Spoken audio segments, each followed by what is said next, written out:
culture and heritage, okay? They're trying to sell black people African culture and African heritage. They really feel like that we are lost and we are confused on where we come from. The Essence Festival is normally the crown of summer events, especially for the black community, placing a spotlight on black culture. But is there a crack in the crown? Essence Fest 2025 came and went, but it left a sour taste in many mouths of black Americans. And many people are feeling like there is a big change in Essence Fest in comparisons to the past. And one of those people was a radio personality by the name of KG Smooth in Houston, who recently just got back from the Essence Fest. And he understood that amongst African Americans or black Americans that were there, a lot was being said amongst the crowd. It didn't feel the same. It didn't feel the same. It didn't look the same, but it definitely didn't feel the same. And a lot of what the people were saying is because of the new leadership. Now, I've already talked about the CEO of Essence, Caroline A. Wanga, who is a Kenyan, and then also Barku Tubman Zawalu, who is a Liberian American, are leading the charge in Essence Fest. But there was also another complaint. I was there at the convention center Saturday, prime time, 3 a.m. Saturday afternoon. Normally that place is wall to wall. It was like a ghost town. I was shocked. I was really shocked. And so I don't know. Some folks are saying the acts. I thought that the lineup was pretty dope each night. They actually started egregiously late, and Target being a sponsor, the title sponsor, they know folks ain't doing that. But what they're saying is the ownership, that they are trying to do more with the African diaspora and with our Caribbean family and take away the black American culture that started Essence Fest in the first place. Now, Mr. KG Smooth noticed something that was particular, okay? First was starting late egregiously. Even Lauryn Hill being late was not the issue, and typically she is an issue, but it wasn't even her fault this time, according to KG Smooth. And this is a big point that we need to talk about. Now, let's be honest. African Americans, we are also late, right? Black people time. But there's something to be said about being egregiously late. And I'll be honest, I live in Africa. I've been to things all over the continent, and Africans typically start very late. So what a lot of black Americans are saying, hey, listen, now that the Essence Fest is being ran by Africans, it is now less professional than what it was in years past. And because of the lack of professionalism, this is what is pissing vendors off, and the downturn in the attendance is what it is. Now, let's also get to the point of Target. And most of you understood this boycott that many black Americans on the left had against Target because Target eliminated its DEI program. Now, that's interesting because Caroline Wanga was a DEI hire, I believe, who at one point worked for Target. And if you can even see on her bio on LinkedIn, she has it right there, DEI practitioner. But Target is the title sponsor of Essence Festival. Now, let me kind of explain what a title sponsor is. A title sponsor is a person or entity that puts up the majority of the money, and typically it can be known. We'll get to the point about Target. And most of you issue, and typically she is an issue.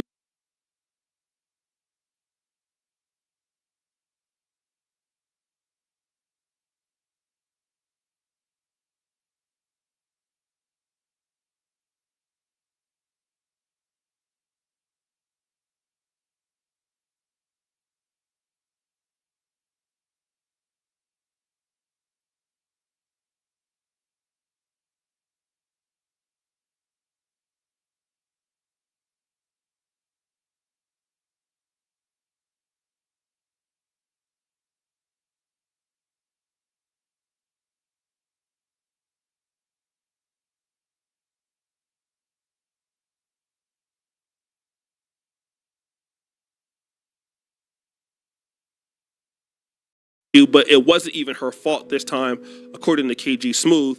And this is a big point that we need to talk about. Now, let's be honest. African Americans, we are also late, right? Black people time. But there's something to be said about being egregiously late. And I'll be honest, I live in Africa.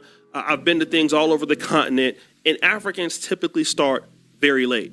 So what a lot of Black Americans are saying, hey, listen, now that the Essence Fest is being ran by Africans, it is now less professional than what it was in years past. And because of the lack of professionalism, this is what is pissing vendors off, and the downturn in the attendance is what it is. Now, let's also get to the point about Target.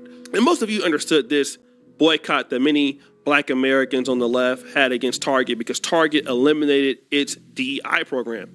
Now, that's interesting because Carolyn Wanga was a DEI hire, I believe, who at one point worked for Target. And if you can even see on her bio on LinkedIn, she has it right there, DEI practitioner. But Target is the title sponsor of Essence Festival. Now, let me kind of explain what a title sponsor is. A title sponsor is a person or entity that puts up the majority of the money, and typically it could be known as Target Essence Festival or something like that. So they have the most to gain for putting up the most money. But for many Black Americans, this was a smack in the face because a lot of Black Americans are not messing with Target right now. But the African community or the African leadership just didn't care and said, listen, we're going to take this money anyway, despite the fact that many people in our audience don't like Target. But then he said something that was very influential, is that they're trying to make Essence Fest more African and more Caribbean than being typically Black American or African American culture. And this is a problem that not only he brought up, but other Black Americans have brought up all the time. And one of those people is, of course, Tariq Nasheed. Now, Tariq Nasheed, in his bashing of Essence on Twitter, he went out and started talking about certain things that I want to discuss. Now, the first charge he lays out against Essence is that the fact that he's been calling out Essence for years, and we're going to go over the fact that he's been doing so.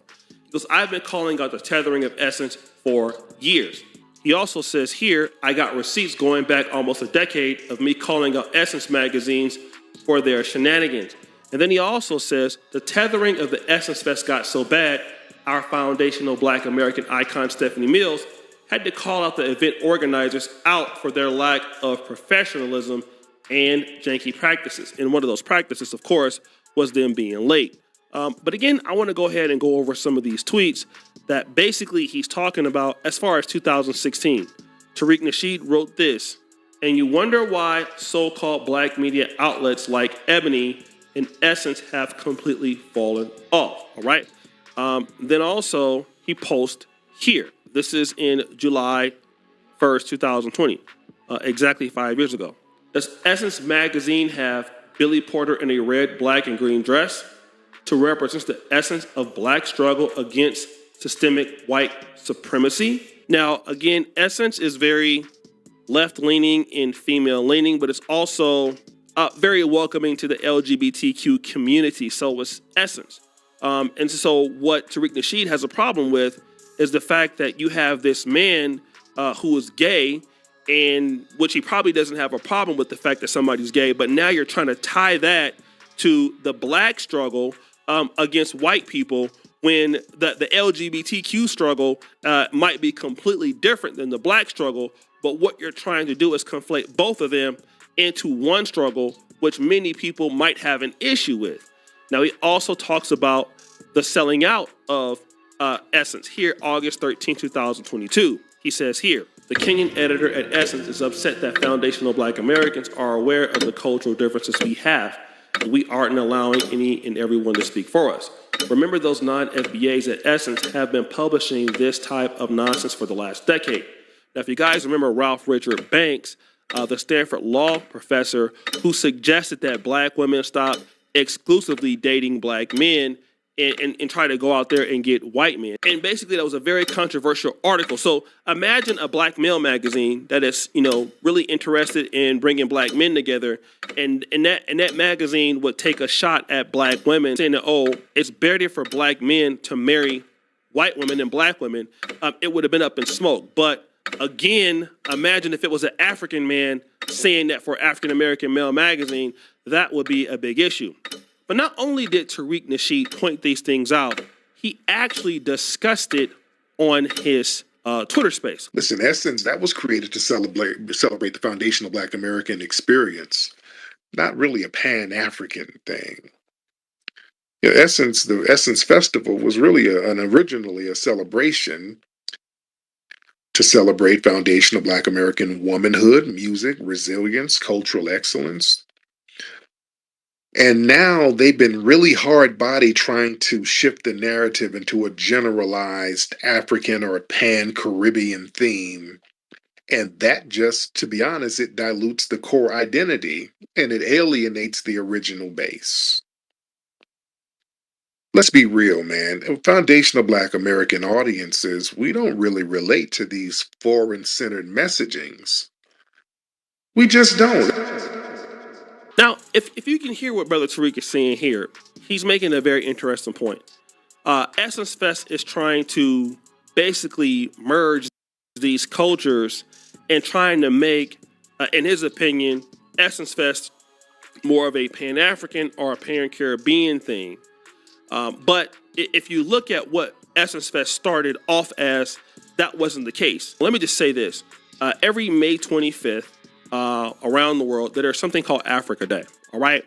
And Africa Day is an opportunity for people to celebrate the continent and celebrate also the diaspora.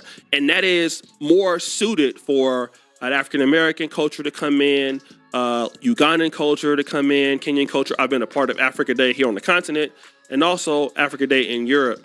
And that is more malleable to do so because, again, this is what it's for. But let's talk about Bachiga Festival, okay? Bachiga Festival is something that happens here in Uganda.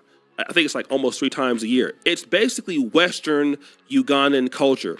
So it's even offensive to even consider that somebody from the Central should be recognized in this. It's no diss to those in the Buganda culture or those in the North that are Nilotic possibly, but it's about Buchiga Nation and what represents being a part of that particular tribe and culture. And so because that's how it started off, then that's how it needs to be. And if you go in there and try to change it, it's going to be a problem. This is the point he's making here with Essence Festival. It's not that celebrating Pan-Africanism or Black cultures is an issue.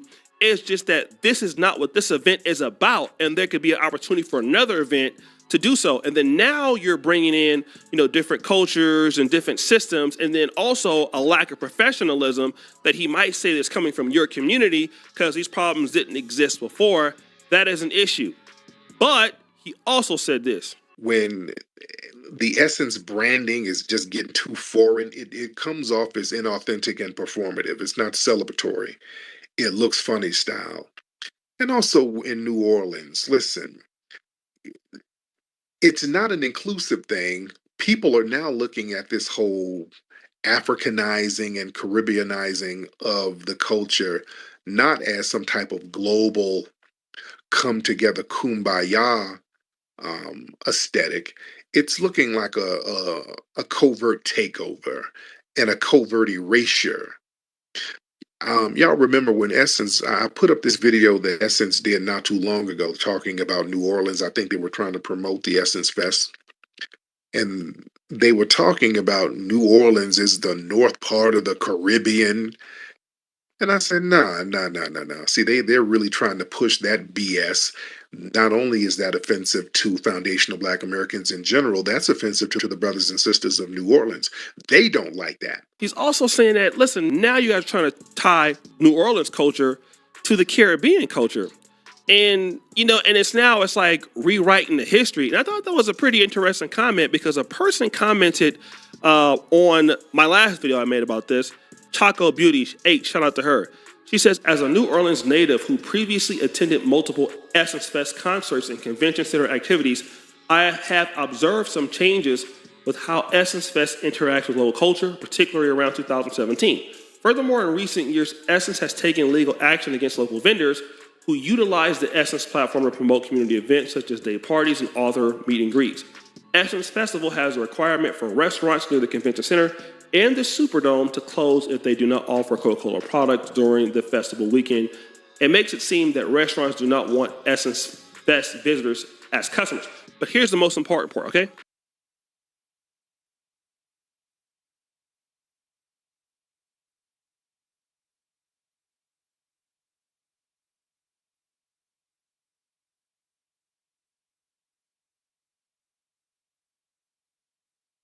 Lastly, no one comes to New Orleans for African food. All right? Also, not Jamaican food, okay?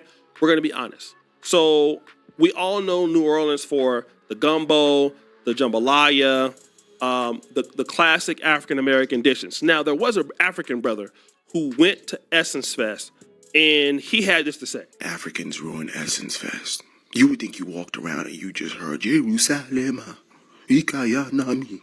He no gonna say no. You would think you walked around and everybody was like, baby, come down, come down. That's not what happened. Every corner you turned, you heard wedding bells, which is traditionally African American jubilation song. Let me tell you something. When it comes to diaspora wars, I do believe Africans be lying. But even more, African Americans be lying as well. Because everybody wants to drive their own narrative. So people make up stuff and say whatever they can to sell the point across. Sometimes, most of the time, it ain't true. Not even sometimes. What am I talking about? Like, oh, African Americans ain't got no culture. Oh, Africans trying to take over our spaces. Not the case. If Africans were to be present at your festival, trust me, you will know. There will be the smell of suya in the air. Uncles all around the area. Burna Boy and Davido would have been a headliner. It would have been insane. I was there, and my experience was once again enjoying and celebrating and reveling in all the beauty that is Black American culture. Now, in his opinion, he doesn't understand why Black Americans are upset. Because if it was really a lot of Africans there, then you would see a whole lot of Africans there, uncles there, trying to take over Essence Fest, and that's just not true. But, I mean, hey, I can see the arguments on both sides. And when I put out the video earlier today, it did very, very well. And I have a solution to all of this. Number one, if people think that Essence Fest is bad because it's now owned by Africans, then there is something that you can do. Start a new festival, okay? You start a new festival. Festivals come and go all the time. I'm sure that, that would be very successful. You could pick a Black city. It could be Atlanta. It could be Memphis. It could even be in New Orleans, Philadelphia. I mean, there's so many opportunities for Blacks to come and present this, right? But now, here is what I am afraid of. That this festival takes off. It does very well. It does great, okay? And then at certain points, what happens again? You sell it. Damn. And guess who buys it? A white person. Or guess who buys it? An Asian person. We keep seeing this all the time. Like, look at the Versus situation. What happened with Timberland and Swizz Beatz? They started Versus, all right? And Versus got sold to Triller, all right? For 3 years, they had it popping. They were bringing back all the Black American acts. And, you had D'Angelo on there. We got to see Wu-Tang Clan, Ghostface, RZA, all those people, right, that we saw. And it was cracking. It was on Instagram. It was legit. They sold it, all right, to Triller. So then we'll come out and say that we want these things and solve these problems. But what is the commitment to people to stay loyal to the culture and want to keep it and make it better and not sell it? Because somebody's going to want to buy it, all right? If you get FBA Fest or whatever you call Fest and it starts cracking, look, sponsors going to be there. Companies going to want to be there. People are going to be there, right? And then it's so much easier for you to sell it than it is for you to keep the business up every year. And then when somebody buys it, we're back at the same drawing board. To service Black people and to serve the community, it is more or less than money. Like, it's easy to criticize what these Africans are doing until you own it and you have to organize the Essence Festival every year.